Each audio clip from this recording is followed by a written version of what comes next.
নমস্কার বন্ধুরা, মিষ্টি অ্যান্ড মধুমিতাস কিচেনের আর একটা নতুন পর্বে তোমাদের সবাইকে ভীষণ স্বাগত। আজ আমি করে দেখাবো পটলের ঝাল ঝোল তরকারি নয়, একদম ভিন্ন স্বাদের পটল পাসিন্দা। হাতের কাছে থাকা উপকরণ দিয়েই তোমরা এই পটল পাসিন্দা বানাতে পারবে, কিন্তু আমি করে দেখিয়েছি সম্পূর্ণ নিরামিষ। তোমরা পেঁয়াজ রসুন দিয়েও করে দেখতে পারো, তবে বন্ধুরা একবার অনুরোধ রইল এই পটল পাসিন্দা অন্তত তোমরা নিরামিষ উপায় করে দেখো, স্বাদ কিন্তু ভুলতে পারবে না, বারবার বানাবে। তো চলো শুরু করে দিই। আর আমার চ্যানেলে নতুন বন্ধু হলে চ্যানেলটাকে সাবস্ক্রাইব করে নেওয়ার অনুরোধ রইল, আর পাশে থাকা বেল আইকন সহ, যাতে আমি চ্যানেলে নতুন কোনো আপডেট দিলে তোমাদের কাছে সঙ্গে সঙ্গে নোটিফিকেশান পৌঁছে যায়। ভিডিওটা স্কিপ না করে দেখার অনুরোধ রইল। এটা করার জন্য আমি প্রথমে পটলগুলোকে ক্লিন করে নিয়েছি, মানে ধুয়ে শুকনো প্রায় করে নিয়েছি, নিয়ে খোসা ছাড়িয়েছি। বন্ধুরা দেখো, এরকম আর্ধেকটা করে রেখেছি যাতে পটলটা নরম হয়ে না যায়। এইবার এটাকে কি করব, রান্নাটার জন্য পটলগুলো একটু কচি দেখে নেবে, তাহলে ভালো হবে। আর এইরকম করে 2 থেকে 3টে এই মিডিলে কাট লাগিয়ে দিতে হবে, যাতে তেল মশলা খুব ভালো করে ঢোকে। এই যে দেখো বন্ধুরা, আমি আরও একটা করে দিচ্ছি ছুরির সাহায্যে। এই যে 3 থেকে 4টে কাট লাগিয়ে দেব এরমভাবেই। এইতে অল্প নুন দিয়ে দেবো, আমি সব কটাতে কাট লাগিয়ে নিয়ে অল্প হলুদও দিয়ে দেব, দিয়ে খুব ভালো করে এরম রগড়ে খুব ভালো করে নুন হলুদটা মাখিয়ে 10 মিনিটের মতো ম্যারিনেট করে রাখবো। কড়াই বসিয়ে কিছুটা তেল অ্যাড করে দিয়েছি। এবার পটলগুলো ছেড়ে দিয়ে ওলট পালট করে সব দিকে লাল রং ধরিয়ে ভেজে নেব। পটলগুলো লাল লাল করে ভাজা হয়ে গেছে, এবার তুলে নেব। কড়াইতে যে তেলটা আছে তার মধ্যে 2 ছোটো এলাচ, 2 টুকরো দারচিনি আর 4টে লবঙ্গ দিয়ে দিলাম। সুন্দর রঙের জন্য একটু চিনি ফোড়ন দিলাম, এতে কালারটা খুব সুন্দর আসবে ক্যারামেলাইজড হয়ে। ফোড়ন থেকে মিষ্টি গন্ধ এলে আদা লঙ্কা বাটাটা দিয়ে দেব, 1/2 ইঞ্চি মতো আদা আর 2টো কাঁচা লঙ্কা বেটে নিয়েছি, একটু নেড়ে নেব। আমি একটা বড় টমেটোকে বেটে নিয়েছি, সেটাও অ্যাড করে দেব।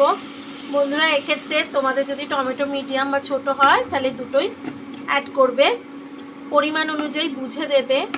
আমি আদাও যে খুব মাপ করে, মানে মোটামুটি পরিমাণ দেখে আদা বাটা দিয়েছি। আর একটা কথা বন্ধুরা তোমাদের বলে দিই এখনই, আমি টেম্পারেচারটা একটু হাই করে দিলাম, ফোড়নের সময় কমিয়ে দিয়েছিলাম। ফোড়ন জ্বলে গেলে খুব খারাপ, মানে একটা স্মেল এসে যায়, টেস্টটা নষ্ট হয়ে যায় তরকারি। আর বন্ধুরা আমার চ্যানেলে নতুন বন্ধু হলে তোমাদের জানিয়ে রাখি, আমি একটু সোজা সরল সাপটা রান্না করতে বেশি পছন্দ করি, সাবেকি রান্নাও করে থাকি। আর বন্ধুরা এরকম রান্না পছন্দ হলে চ্যানেলটাকে সাবস্ক্রাইব করে নেওয়ার অনুরোধ রইল, পাশে থাকা বেল আইকন সহ। আর একটা কথা, আমি হাতের কাছের উপকরণ দিয়ে করার চেষ্টা করি, আর যতটা পারি সম্ভব কম তেলে করার চেষ্টা করি, তাতে হেলদি হয়। টেস্টের দিক থেকে কিন্তু কোনো কম্প্রোমাইজ হয় না, মানে টেস্টটা বজায় রেখেই করার চেষ্টা করি। এর মধ্যে খুব অল্প 3-4 পিঞ্চ হলুদ গুঁড়ো, 1/4 স্পুন জিরে গুঁড়ো, 1/2 স্পুন ধনে গুঁড়ো, রঙের জন্য কাশ্মীরি লঙ্কা গুঁড়ো, পরিমাণ মতো নুন দেব। এই সময় মনে রাখতে হবে বন্ধুরা, আমরা কিন্তু নুন পটলেও মাখিয়ে রেখেছি, সেই বুঝে দিতে হবে। আরও একটা কথা, এই রান্নায় কিন্তু ধনে জিরে গুঁড়ো বেশি দেওয়া যাবে না, তাহলে ওই ফ্লেভারটা অন্যরকম এসে যাবে। আরও কিছু জিনিস মেশাবো যেটাতে তার টেস্ট পাওয়া যাবে না। খুব মিষ্টি একটা মশলা বাটার, মানে একটা তেল ছাড়ছে দেখো, আর মশলা ভাজার একটা গন্ধ ছেড়ে গেছে। এই পর্যায়ে আমি 14টা কাজু আর 5-6টার মতো কিশমিশ একসাথে বেটে নিয়েছি, একটু অল্প দুধ দিয়ে বেটেছি, তোমরা জল দিয়েও বাটতে পারো। এই পর্যায়ে আমি এটা মিশিয়ে দেব। এই টেস্টটা আসার জন্যই বন্ধুরা বললাম, জিরে আর ধনেটা বুঝে শুনে দিতে হবে, জিরের গন্ধ ছাপিয়ে যাবে না, ঠিক এই কারণে জিরে ফোড়নও আমি দিইনি। এবার খুব ভালো করে কষিয়ে নেব। আমি একটু জল অ্যাড করে দিলাম, আর এই সময় কিন্তু টেম্পারেচারটা বুঝে শুনে করতে হবে, আর অনবরত নেড়ে যেতে হবে। কাজু দিয়েছি, তলায় আটকে যাওয়ার একটা চান্স থাকে। বেশ কষাতে দেখো বন্ধুরা তেল ছেড়ে গেছে।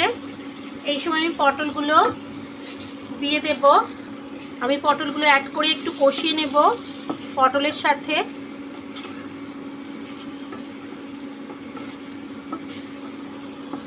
কষানো হয়ে গেলে পরিমাণ মতো জল দিয়ে দিলাম। এই সময় আমি একটু পটলটা ঢাকা দিয়ে মিনিট 5 রান্না করে নেব, যাতে গ্রেভির সাথে মিডিয়াম থাকবে আঁচটা, ভালো করে পটলটা মিশে যায়, পটলের মধ্যে মশলা ঢুকে যায় আর সিদ্ধ হয়ে যায়। ঢাকা দেওয়ার আগে 2টো চেরা কাঁচা লঙ্কা দিয়ে দিলাম, দিয়ে ঢাকা দিয়ে দিলাম। 5 মিনিট পরে ফিরে আসছি। ফিরে এলাম মিনিট 6 পর। তো দেখো বন্ধুরা, জুসটা কিন্তু টেনে গেছে। আমি কিন্তু এরকমই মাখো মাখো রাখবো। আর এই সময় আমার বাড়ির তৈরি অল্প গরম মশলা গুঁড়ো অ্যাড করে দেবো, দিয়ে ভালো করে মিশিয়ে নেব বন্ধুরা। আর একটা জিনিস অ্যাড করব, ফ্লেমটা অফ করে, এখন নয়, দিয়ে একটু নেড়ে নেব কয়েক সেকেন্ড মতো, 40-50 সেকেন্ড। ফ্লেমটা অফ করে দেব। ফ্লেমটা অফ করে দিয়ে 1 স্পুন মতো ঘরের তৈরি ঘি অ্যাড করে দিলাম। এইটা দিয়ে খুব ভালো করে মিশিয়ে দেব। ফ্লেমটা কিন্তু অফ থাকবে বন্ধুরা, খেয়াল রাখবেন। আর এইভাবে মিশিয়ে দিয়ে ঢাকা দিয়ে রেস্টে রাখবো 5 মিনিট। ফিরে এলাম 5 মিনিট পর। কেমন লাগলো বন্ধুরা রেসিপিটা? যদি ভালো লাগে, একদম নিরামিষ, যে কোনো স্পেশাল ডেতে করতে পারো, পুজোর দিনে করতে পারো, সামনে দুর্গাপুজো আসছে বা গণেশ চতুর্থী, অনেক রকম অকেশন আছে। আর বন্ধুরা তোমরা এতে পেঁয়াজ রসুনও অ্যাড করতে পারো, কিন্তু আমার একবার অনুরোধ রইল, নিরামিষ একবার কেমন লাগে করে দেখো।